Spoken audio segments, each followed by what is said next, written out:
Handcuffed and taken to a holding facility. That's how a recent school day ended for an 11-year-old girl in Adams County.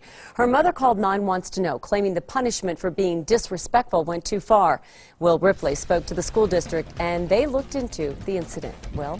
Kim, it is all laid out in this report from the Adams County Sheriff's Office. A sixth grader basically didn't follow orders, was pretty rude, and she ended up in handcuffs. Well, tonight, we're hearing what happened to her could be a lesson for others.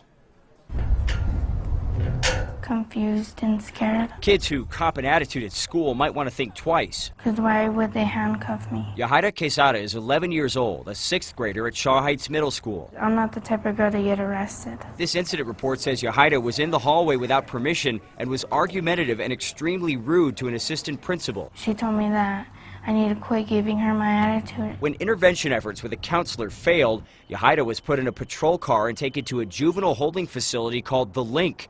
The Adams County Sheriff's Office says handcuffing kids during transport is standard procedure. Criminals. They're treating them like criminals. And they're not. They're kids. Mireya Gaitan doesn't condone her daughter's behavior, but she questions the severity of the punishment and the handcuff marks left on Yahaira's hands. It's not a pretty picture.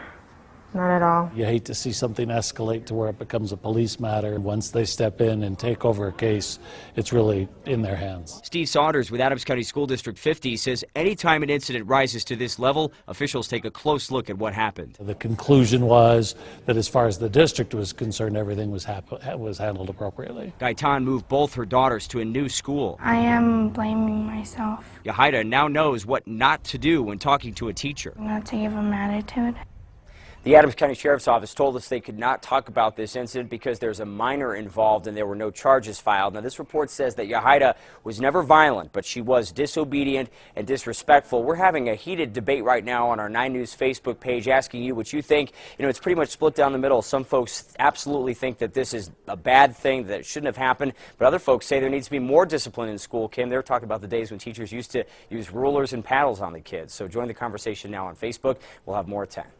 Yeah, many different generations, no doubt, weighing in on that one. Yep. All right. Thanks, Will.